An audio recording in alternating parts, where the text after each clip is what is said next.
26 जुलाई ये तारीख भारतीय इतिहास के उन स्वर्णिम अध्यायों में से एक है जिसे हम कभी भूल नहीं सकते। ये दिन हर साल हमें उन वीर सपूतों की याद दिलाता है जिन्होंने दुश्मन की नापाक मंशाओं को ध्वस्त कर भारत माता की आन बान और शान की रक्षा की है। ये दिन है कारगिल विजय दिवस का, उस दिन का जब भारत ने साबित कर दिया कि चाहे दुश्मन कितनी भी ऊंचाइयों पर बैठा हो, हमारी सेना का हौसला उससे कहीं ज्यादा ऊंचा होता है। साल था 1999 का, वो साल जब भारतीय इतिहास में एक नया अध्याय लिखा गया। मई से जुलाई तक लगभग 2 महीनों तक चला वो युद्ध जिसने दुनिया को भारत की सैन्य ताकत, रणनीतिक कौशल और सबसे बढ़कर हमारे जवानों के शौर्य और बलिदान की मिसाल दिखा दी। कारगिल युद्ध कोई आम लड़ाई नहीं थी, ये एक ऐसी चुनौती थी जो दुश्मन ने बेहद शातिर तरीके से दी थी।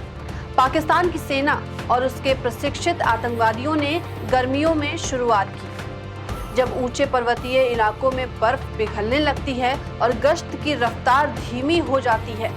उसी समय LOC यानी लाइन ऑफ कंट्रोल को पार कर लिया और भारतीय क्षेत्र में घुसपैठ की। इन पाकिस्तानी सैनिकों और घुसपैठियों ने कारगिल के दुर्गम क्षेत्रों जैसे द्रास, बटालिक, टोलोलिंग पॉइंट 5140, पॉइंट 4875 और मुश्कोहा घाटी में कब्जा कर लिया। इन ऊंचाइयों पर कब्जा करने का उद्देश्य था श्रीनगर लेह हाईवे को बाधित करना, जिससे भारत की सामरिक आपूर्ति रुक जाए और पाकिस्तान को कश्मीर घाटी में दबाव बनाने का अवसर मिल सके। शुरुआत में इसे एक सीमित घुसपैठ समझा गया। भारतीय सेना को भी पहले ये भ्रम रहा कि ये सिर्फ कुछ आतंकवादियों की घुसपैठ है, लेकिन जब स्थानीय चरवाहों और सैनिक गश्त ने रिपोर्ट दी कि भारी संख्या में घुसपैठिए पहाड़ों की चोटियों पर नजर आ रहे हैं, तब भारतीय सेना को इसकी गंभीरता का एहसास हुआ।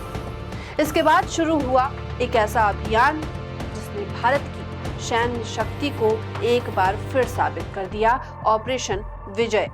इस ऑपरेशन के अंतर्गत भारतीय सेना ने उन ऊंचाइयों को एक एक कर वापस हासिल करने का अभियान शुरू किया, और ये काम आसान नहीं था।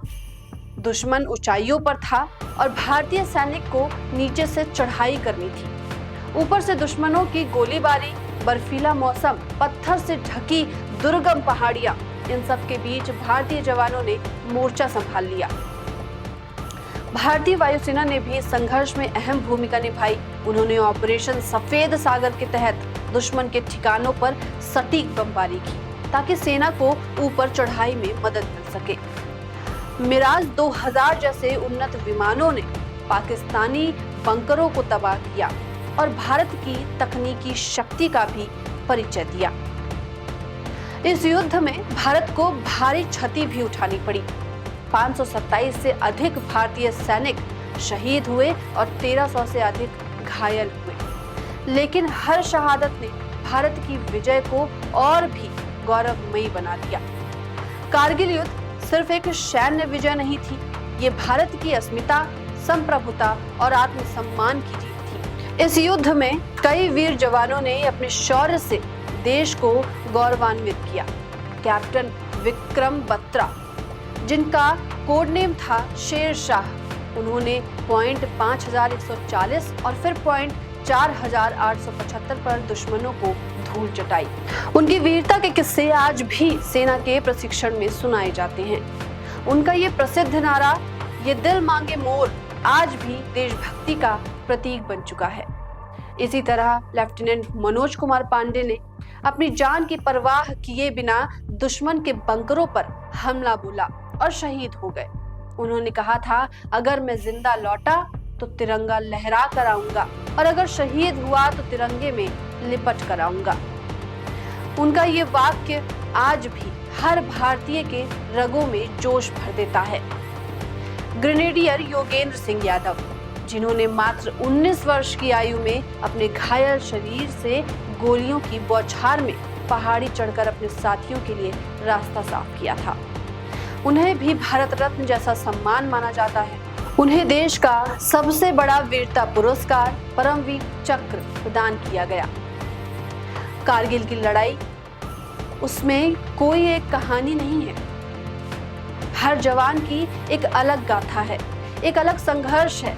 उन चोटियों पर लड़ते हुए जवानों ने दुश्मन को ये दिखा दिया कि भारतीय सेना न सिर्फ ताकतों में आगे है, बल्कि उनके हौसले भी अटूट हैं। 26 जुलाई 1999 को भारत ने आखिरकार कारगिल की ऊंचाइयों को फिर से अपने नियंत्रण में ले लिया और तभी से हर साल इस दिन को हम कारगिल विजय दिवस के रूप में मनाते हैं। उन शहीदों को याद करते हुए जिन्होंने हमारी नींद, हमारी आजादी और हमारी सुरक्षा की कीमत अपने खून से चुकाई है। आज जब हम 2025 में कारगिल विजय दिवस की 26वीं वर्षगांठ मना रहे हैं, तो हमें ये याद रखना चाहिए कि ये सिर्फ अतीत की एक गौरव गाथा नहीं है, ये एक चेतावनी भी है कि हमारी सीमाएं आज भी खतरे में हैं, कि देशभक्त आज भी आवश्यक हैं, कि सेना आज भी सीमाओं पर डटी हुई है और कि हमें एकजुट होकर और रहकर अपने राष्ट्र की अखंडता की रक्षा करनी है। प्रधानमंत्री, रक्षा मंत्री, सेना प्रमुख और आम नागरिक सब इस दिन को बेहद गर्व के साथ मनाते हैं। द्रास स्थित कारगिल युद्ध स्मारक पर हर साल हजारों लोग श्रद्धांजलि देने पहुंचते हैं। वहां शहीदों के नाम पत्थरों पर लिखे गए हैं, लेकिन उनकी वीरता हमारे दिलों पर अंकित है। आज का दिन हम सबके लिए ये संकल्प लेने का दिन है कि हम अपने देश को एकजुट रखेंगे, उसकी संप्रभुता की रक्षा करेंगे और शहीदों के सपनों का भारत बनाएंगे।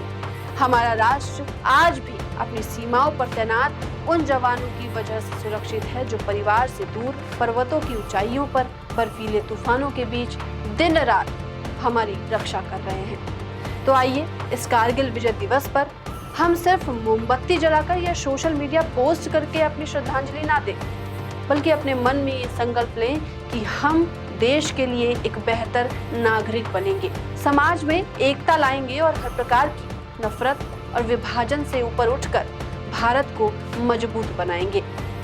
यही होगी उन शहीदों के प्रति हमारी सच्ची श्रद्धांजलि।